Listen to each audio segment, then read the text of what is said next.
Medyo magaan lang siya ha.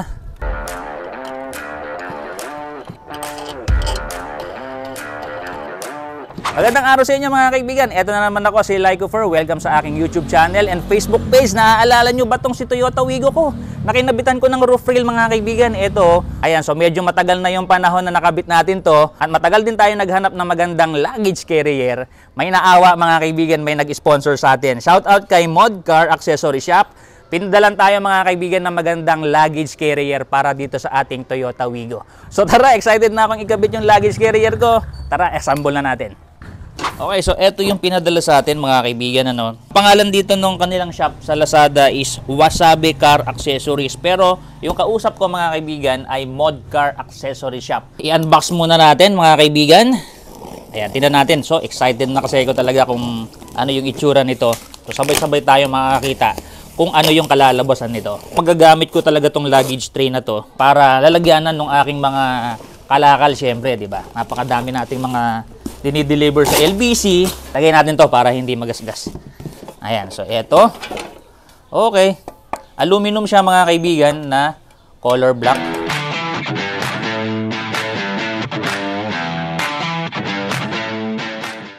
So tanggalin natin to. Ayun yung mga lock. Saktong-sakto dun sa ating roof rail na kinabit sa ating Toyota Wigo. Yun, meron palang instruction mga kaibigan. Eto. Ayan, malapitan. Ito yung magiging installation natin para sa roof bar. Ayan, so ito yung ating roof rail, tapos yung roof bar. Tapos ito naman yung installation instruction naman para sa mismong roof rack. Ayan yung magiging itsura niya mga kaibigan. Dito sa picture ay aluminum, pero yung binigay sa atin mga kaibigan is all black. Ayun, all black siya. 38 by 30 inches pala yung kalalabasan nito.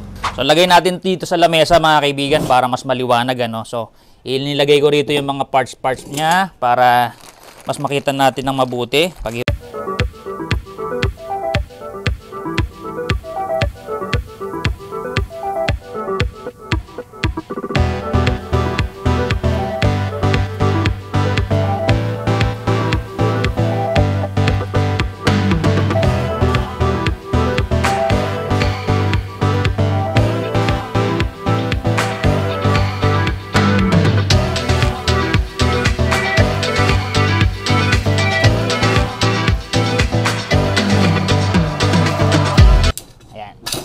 Overall, ito yung itsura niya.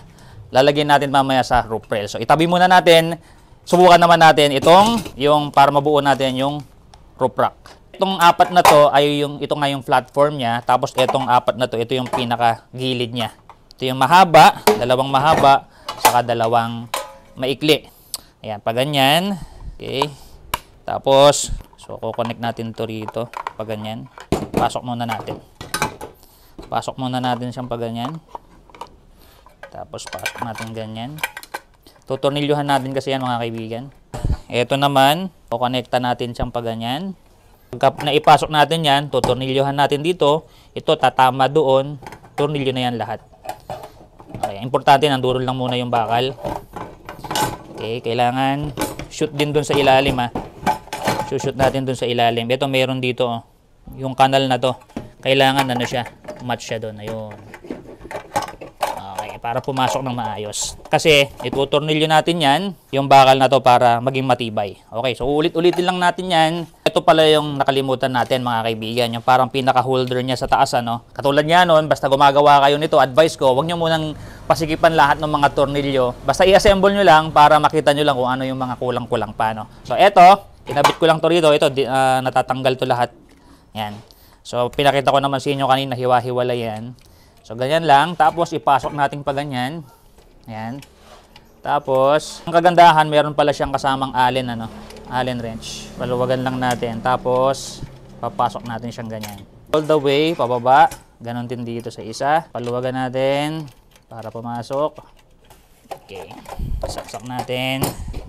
Para lang makita natin yung gitna. Ayan. Tapos, nasa na yung gitna niya. Ayan, ito. Siguro, ito na yung gitna. Ayan. Tapos, pasigipan natin. Tapos, yun lang din yung gagawin natin sa kabila. Talagang DIY, may mga nakakalimutan tayo. So, yung step by step, kailangan talaga, sabi ko sa inyo, titigang mabuti. Ito yung mga ganito, flat metal sheet na to, yung mga ganitong bended na metal sheet. Lalagyan natin to rito para ma-screw natin to rito. Tapos, yung dito sa ilalim, lalagyan na natin ng mga metal sheet din na ganito. May mga flat metal sheet dito. Tapos, ito naman yung idudugtong natin dito sa ating bar. Pagka nailagay na natin yan. So, kailangan na natin din siyang ikabit para hindi na tayo magbabalik-balik mga kaibigan.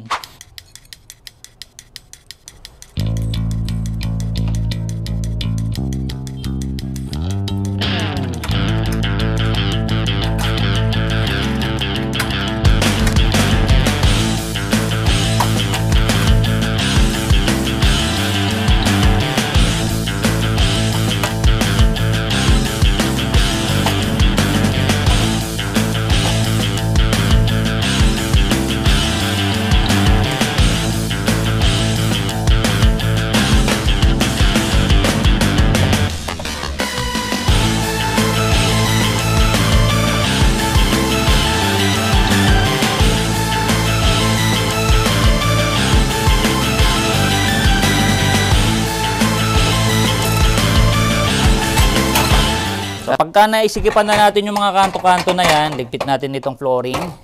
Tapos ang gagawin ko, ibabaliktad ko to. Yan. Tapos ito yung mga napasikipan na nating area. Ito, hindi pa. Wala pang mga tornilyo itong nasa kabilang side na to. So ang gagawin ko na lang ganito. Yan, itong flooring. Instead na magtanggal ako dahil nag-iisa nga lang ako, gawan ko na lang ng technique. Ayan. Okay. Pero hindi pa nakatornilyo itong side na to.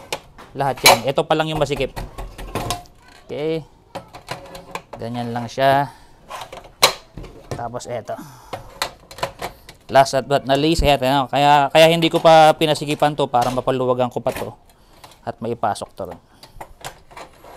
Nice. O, diba? Saka natin tutornilyuhin. Yan. Tapat-tapat lang yan. Ito yung mga butas niya. Yan. Kailangan lang magkakatapat yan. Yan.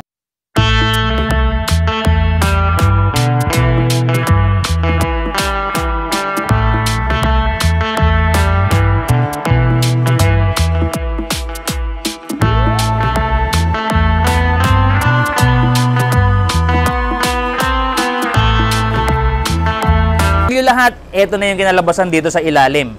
Ayan mga kaibigan, so ang ganda. Ito yung mga corners. Ito na yung pinaka-base niya at saka yung mga tornilyo dito sa corners. Itong pinaka-hook niya or yung pinaka-hawakan niya dito sa ilalim, pinapasok ko mga kaibigan. Ito naman yung pinaka-top na sa ibabaw. Yan na siya mga kaibigan. O, diba? So excited na akong ilagay sa ibabaw to mga kaibigan. Puntahan na natin si Wigo. Kabit na natin to. Rito. Yan. So, siyempre maluwag pa to para dito na natin sila pasisikipan. Ito kasi yung kasama niya sa package mga kaibigan, yung ganitong tornilyo. So, pagka masyadong mahaba, hindi mo mapapasikipan to. So, kailangan bumili kayo ng tornilyo na match dito mga kaibigan. Ano? So, ako bumili ko ng mas maikling tornilyo, 4 na piraso.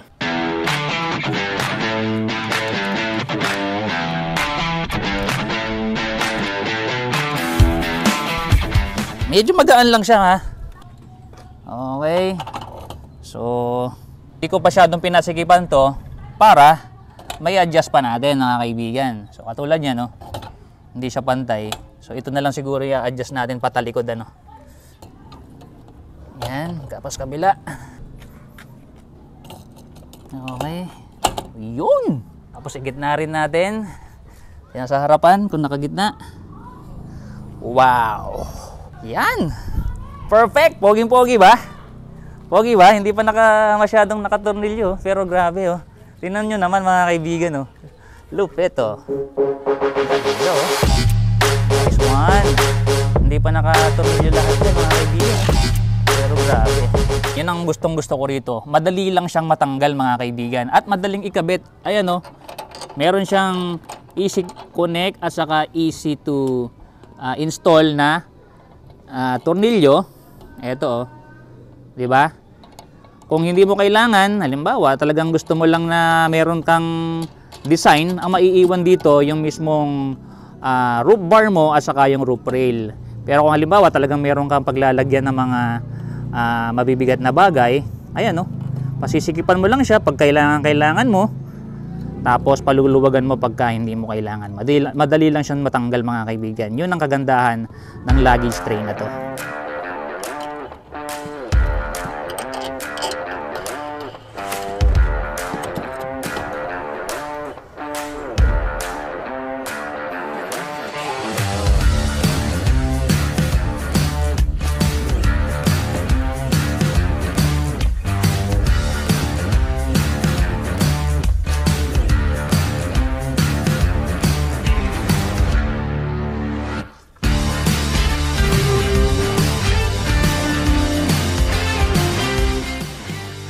So paano po, pwede na ako mag-deliver ng kalakal ko na Hoyoma Japan pressure washer.